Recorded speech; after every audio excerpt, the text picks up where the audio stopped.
Hi everyone, welcome back to my YouTube channel Life with Taru.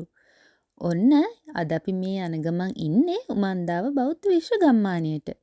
එහෙනම් දිගටම රැඳිලා ඉන්න මගේ වීඩියෝ එකත් එක්ක මොකද වෙන්නේ කියලා බලන්න.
උමන්දාව කියන්නේ සාමාන්‍යයෙන් බෞද්ධ විහාරයකට වඩා වෙනස් ආකෘතියක් තියෙන පන්සලක්. මේ උමන්දාව ග්ලෝබල් විලේජ් විවිධ රටවලින් එන සහ ලංකාවේ අයටත් සංසුන් ජීවිතයක් ලබා දීමට, ඒ වගේම භාවනා කිරීමට, කෘෂිකර්මයට, සත්වහිතකාමී ආහාර සහ ජීවන රටාවන් පදනම් කරගනිමින් නිර්මාණය වෙච්ච තැනක් කියලා තමයි මට දැනගන්න ලැබුණේ. මේ උමන්දාව පන්සල සඳුදැහැර අනිත් හැම දවසකම විවෘත වෙලා තියෙනවා.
ඔය ඇතුලේ තියෙන දිදී කරඬුවේ රතු පාට නිල් පාටින් ඔක්කොලා තිබෙන්නේ ඉතා වටිනා ලොකු මැණික් පොලිස් කරලා යොදවලා තිබෙනවා. ඒ වගේම කරඬුව වටේ දිව තනපත් කරලා තිබෙනවා මැණික්, අර්ධ මැණික් සහ පෙත් ගානක් බහුල තනපත් කරලා තිබෙනවා. ඒ වගේම අපි එළියෙන් එන විට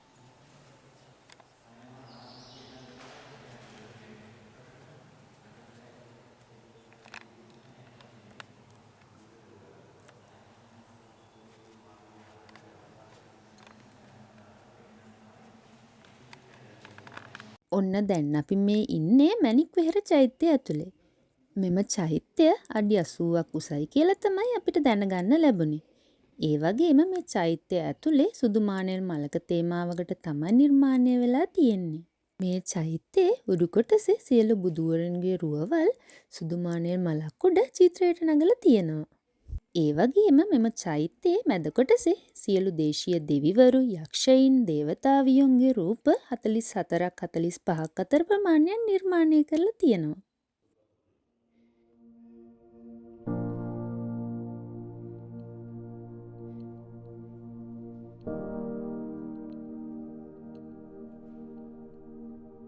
ඔන්න දැන් අපි මේ ඉන්නේ ලංකාවේ විශාලතම බුද්ධ ප්‍රතිමා වහන්සේ ඉස්සරහා. බුද්ධ ප්‍රතිමා වහන්සේ ඉස්සරහා මල් පෝච්චිවල ගොයම් වගා කරලා තියෙනවා අපිට දැක ගන්න පුළුවන් ඇතුල් වෙද්දී.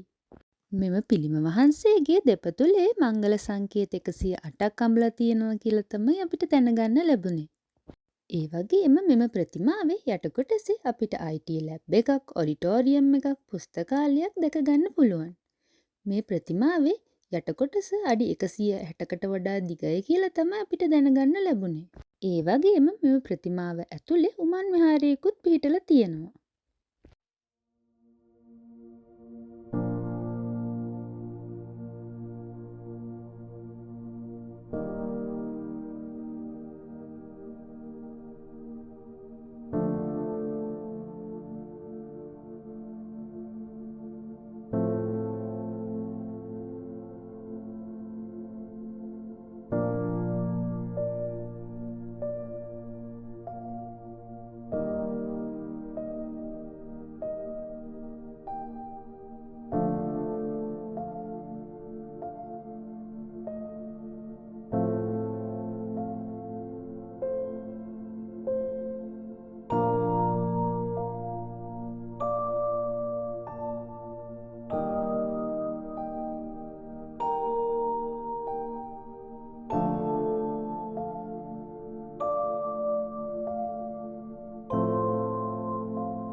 උමන්දාව සම්බන්ධයෙන් මොනවාරි දැනගන්න තියෙනවා නම් මගෙන් අහලා දැනගන්න පුළුවන්.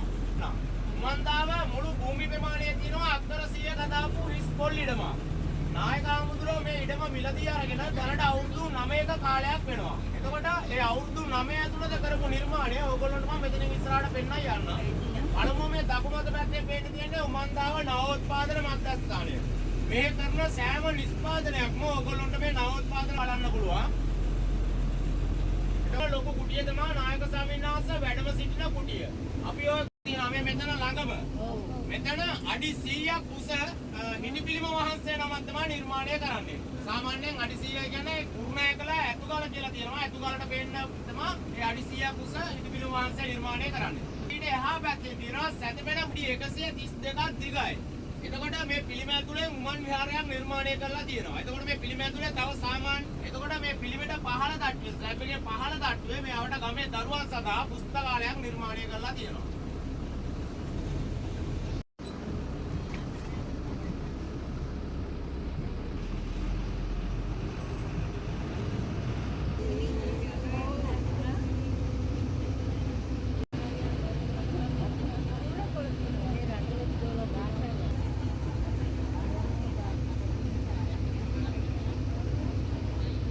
භාගයට භාගයක් වගාවලා තියෙන උමන්දාය කාබනික වගාවන්. පළමු වගාව විදියට ඔයගොල්ලන්ට වී වගාව බලා ගන්න පුළුවන්. මෙතනින් ඉස්සරහට තියෙන්නේ උමන්දාව කාබනික කුඹුරයාය. මේ කුඹුරයාය අපි සෑම දේශීය වී වර්ගයක්ම අස්වද්දනවා. එතකොට දැන් අපි මේ කුඹුරයායෙන් ගිය පාර අස්වද්දලා ගත්ත පාර පළමුව කියපු නවෝත්පාදන මධ්‍යස්ථානවල තියෙනවා මිලදී ගන්න පුළුවන් බලන්න පුළුවන්. එතකොට මේ පාර සම්පූර්ණ මේ කුඹුර අක්කර දෙකමාරෙම මේ පාර වගා කරලා තියෙන්නේ බාස්මති වී වර්ගය. මාස 3මාර බාස්මති වී වර්ගය. ඒකත් අඹ වගාවක් කරලා තියෙනවා. අල්ෆොන්සෝ අඟවර්ගයේ තමයි ඔය වගා කරලා තියෙන්නේ. ටොම් ජෙසි කියලාත් ඔය හඳුන්වා දෙනවා. කරගත්ත ඉඩමක් එතනත් අක්කර 10ක් විතර තියෙනවා. දැනට එහෙම මොකුත් නිර්මාණය කළා නැහැ. වගා කටයුතු කරා යනවා. ඉදිරියේදී ගැමි ගම්මානයක් නිර්මාණය කරන්න තමයි නායක ස්වාමීන් වහන්සේගේ බලාපොරොත්තුව. කාබනික බෝර දියර් බෝර සකස් කර ගන්න ස්ථානය දකුණු අත පැත්තෙන් බලා ගන්න පුළුවන්. මේ ස්ථානේ තමයි කාබනික බෝරයි දියර් බෝරයි සකස් කරලා වගාවන් වලට මුදා හරින්නේ. එතකොට ඕගොල්ලන්ට පේනවා වම් අත පැත්තේ නෙළුම් පොකුණ. මේ නෙළුම් පොකුණ මැද්දේ ලොකු කොන්ක්‍රීට් රවුමක් පේනවා ඕගොල්ලන්ට. ඔය තමයි ප්‍රධාන චොපර් පෑඩ් එක. මේකට දෙස් විදේශ ඕන රාජ්‍ය නායකයෙකුට චොපර් එකේ ඉන්න නීති අනුකූල අවසර ලබා දීලා තියෙනවා. ඕගොල්ලන්ට තිබුණා නම් ඕගොල්ලන්ටත් දෙන්න තිබ්බා.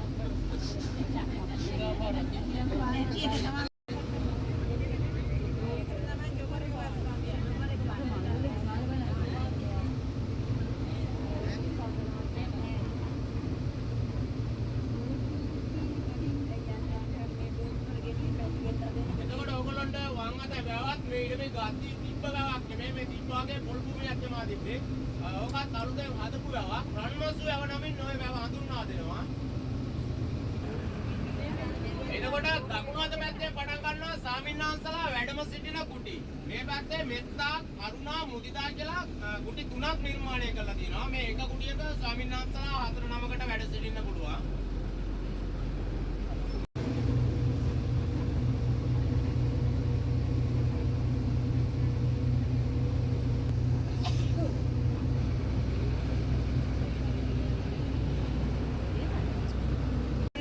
දැනට ලංකාවෙන් විශාලතම කතරගම දේවාලය තමයි මේ නිර්මාණය කරලා තියෙන්නේ. මේ දේවාලයේ කතරගම දෙවියෝ කුමාරයා කාලයේ සිට එයා දෙවි කෙනෙක් වුණ කාලය දක්වා සම්පූර්ණ කතාව නිර්මාණය කරලා තියෙනවා.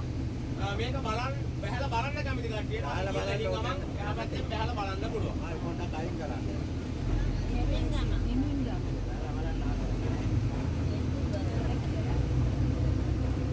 ආයෙ බහැලා බලන්න. එමින් ගම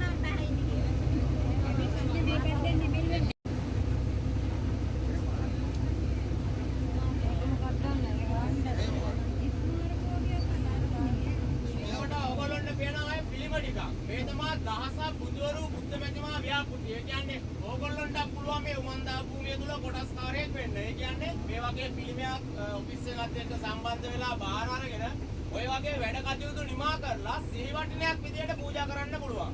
එහෙම බාර අරගෙන පූජා කරපු 173ක් පිළිම මෙතන නිර්මාණය කරලා තියෙනවා. එතකොට මේ භූමිය තුල ඔය වගේ තව 1000ක් නිර්මාණය කරනවා. ආයේ දකුණත පැත්තේ ලෙමන් වගාව.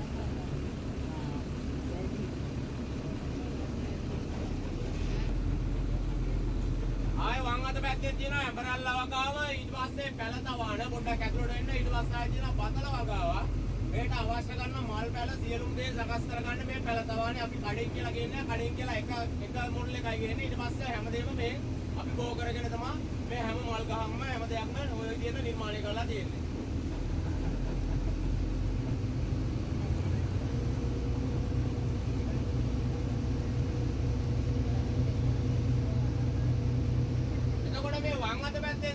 සීවලී අසපුව මේක ආහාර අලෙවි මධ්‍යස්ථානයක්. මේ ස්ථානයෙන් තමයි දැන් ඕගොල්ලොන්ට දවල්ට ආහාර පාන එහෙම මේ මිලදී අරගෙන කන්න කැමති කට්ටිය ඉන්නවා නම් මේ ස්ථානයෙන් තමයි ඕගොල්ලොන්ට කන්න තියෙන්නේ.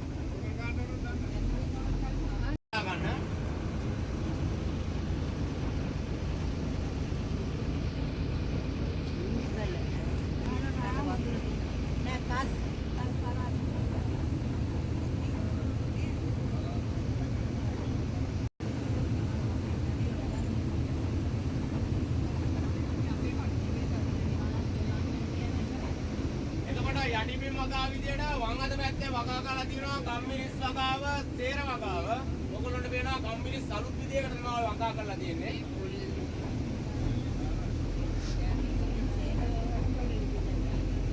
ග්‍රීන් හවුස් එකක්. හරිත පැලතවානක්. මේක සම්පූර්ණ කාබනිකයෙන් කරන් යන හරිත පැලතවානක්. ගිය පාර මේකේ මාළු මිරිස් තක්කාලි වගේ වගාවන් කරලා තිබ්බා. මේ පාර රතු ගෝවා සහ මිරිස් වගාවන් ආරම්භ කරලා තියෙනවා.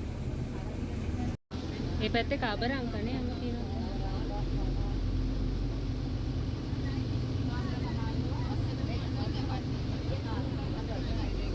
මිරිස් තක්කාලි වගේ වගාවන් ආරම්භ කරලා තියෙනවා. මේ පැත්තෙන් මහබව තියෙනවා ඔයගොල්ලන්ට වෙන කෙසෙල් වගාවක්. ඔය කැවෙන්ඩිස් කෙසෙල් වර්ගය තමයි වගා කරලා තියෙන්නේ. මේ දවස් ටිකේ නන්නේ සාමාන්‍යයෙන් පොය දවසක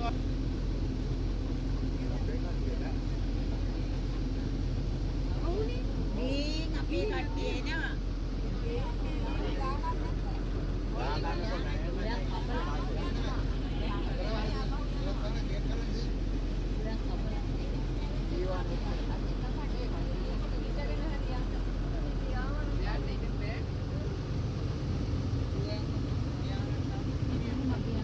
අපි දැන් මේ ඉන්නේ බෙදෙන ස්ථානයේ ඉන්නේ. බෙදෙනින් දෙපැත්තට අයිති වෙන්නේ ගම්මාන. අපි දැන් ওই පිරිමි අය ස්වාමින්වහන්සේලා ඉන්න ආලක මන්දාවේ සිට ඊළඟට යන්නේ ගැහණු අය මෙහෙණින් වාසීලා ඉන්න සීතා වනයේට.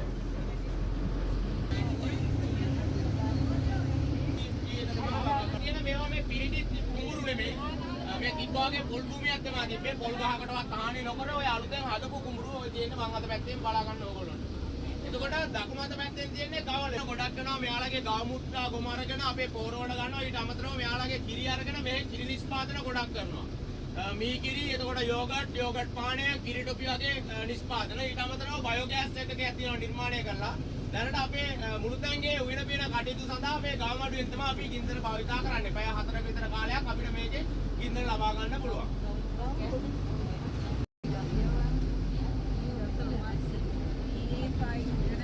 දකුණු අත පැත්තෙන් ඕගොල්ලන්ට බලා ගන්න පුළුවන් කිරියාල වගාව.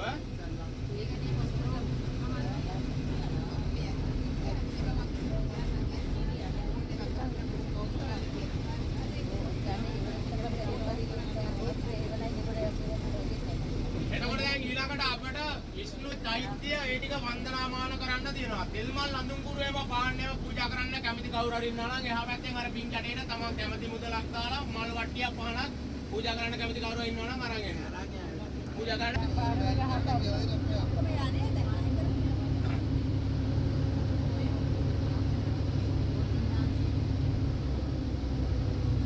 එතකොට මේ දකුණු අත පැත්තේ පේන්න තියෙන්නේ මෙහෙණින්නාන්සේලා වැඩම සිටින ආරාමය.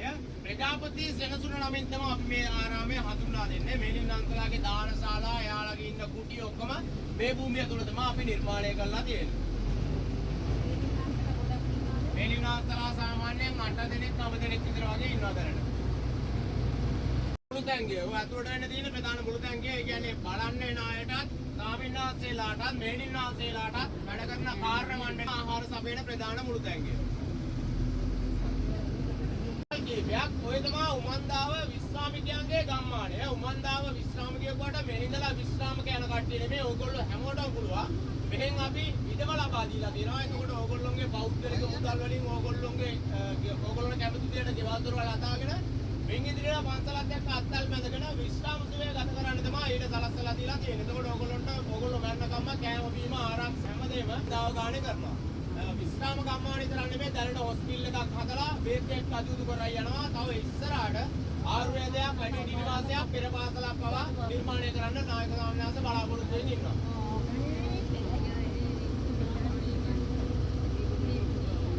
මධ්‍යස්ථානයක් ඉමංගල. මෙතන දේශීය ආහාර වර්ග ඕගොල්ලන්ට මිලදී ගන්න පුළුවන්. දැන් ඕගොල්ලෝ මත්යා ගන්න මම ඕගොල්ලන්ට මුලදී කිව්වා බස් එකේ ඉඳලා බලන්න බැරි තැනක් තියෙනවා. ඒකෙන් බහැලා බලන්න ඕන තැනක් තියෙනවා කියලා. දැන් ඕගොල්ලෝම මං ගිහිල්ලා ඒ තැනින් බස් කරනවා. ඒ බැස්සුවාට පස්සේ බස් එක හකෝ මේ ගිමන්හල කියන ස්ථානයට එනවා. ඕගොල්ලෝ ඒ ටික වන්දනා කරලා ඉස්සරහින් ඕගොල්ලන්ට පඩි පෙළක් වෙනේ පොඩි මීටර 10ක පොඩි දුරක් ඕගොල්ලන්ට පයින් එන්න තියෙන්නේ. පාර දිගේ එන්න පුළුවන්, පඩි පෙළෙන් බහැලා එන්න පුළුවන්. මේ ගිමන්හල කියන ස්ථානයට එන්න මේ ස්ථානේ ඉඳලා තමයි ඕගොල්ලෝ ආපහු බස් එක නැග්ග ස්ථානේ දක්වා බස් එකට සහභාගී කරගන්නේ. පොඩි දුර විතරයි ඕගොල්ලන්ට පයින් එන්න තියෙන්නේ. ආයේ නැත්තම් මේ පාර දිගේ ওই පේන චුට්ට විතරයි එන්න තියෙන්නේ. එතකොට ඔය පඩි පෙළ අපි හඳුන්වන්නේ විෂ්ණු නාරයන් ගැටපෙළ නමින් තමයි හඳුන්වා දෙන්නේ.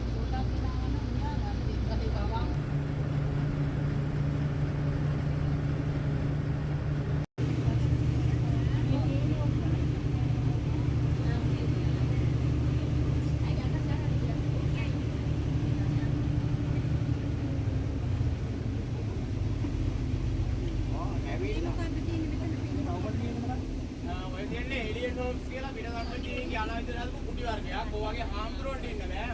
පිටරටින් ඉඳලා එන පොරොටස්ලාගේ කට්ටිය තමයි ඒවා නවත්තන සඳහා තමයි අයින් කරලා තියෙන්නේ.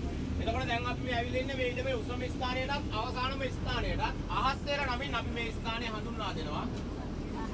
අහස් වේර.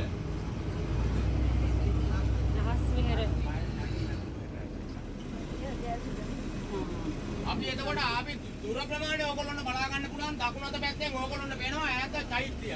ඕගොල්ලෝ මුලින්ම ගිහිල්ලා වන්දනාමාන කරපු මණික් වේර චෛත්‍යය තමයි ඔය ඈතින්ම පේන්නේ. ඒ කියන්නේ මේ ටික පේනවා තියෙනවා මේ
ඔන්න දැන් අපි මේ ඇවිල්ලා ඉන්නේ උමන්දාවේ තියෙන එක අවන්හලකට. මෙතනදී ඔයාලට උමන්දාවේම නිෂ්පාදිත යෝගට්, බීම වර්ග, ඒ වගේම කෑම වර්ග ගොඩක් ಜಾති මිලදී ගන්න පුළුවන්.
දැන් අපි මේ ඇවිල්ලා ඉන්නේ උමන්දාවේ ප්‍රධාන අවන්හලට. අපි අද මෙතනින් තමයි ලන්ච් එක ගන්නෙ. එහෙනම් බලමු අපි මොනවද කන්නේ කියලා. අපි මේ විදිහට ලන්ච් එක අරගෙන ඉවර වෙලා හිමකිරිම ෂොප් එකෙන් චාකෝල් අයිස්ක්‍රීම් එකකුත් කාලා ගෙදර එන්න පිටත් වුණා. එහෙනම් අදට මම ගිහිල්ලා එන්නම්. ඔයාලට මගේ වීඩියෝ එක ගැන මොකද හිතුනේ කියලා පහල කමෙන්ට් සෙක්ෂන් එකේ කමෙන්ට් එකක් දාන්න. ඒ වගේම ඔයාලා මාව තාම සබ්ස්ක්‍රයිබ් කරලා නැත්නම් සබ්ස්ක්‍රයිබ් කරන්නත් අමතක කරන්න එපා. එහෙනම් අදට මම ගිහිල්ලා එන්නම්. Thanks for watching. See you next time. Bye.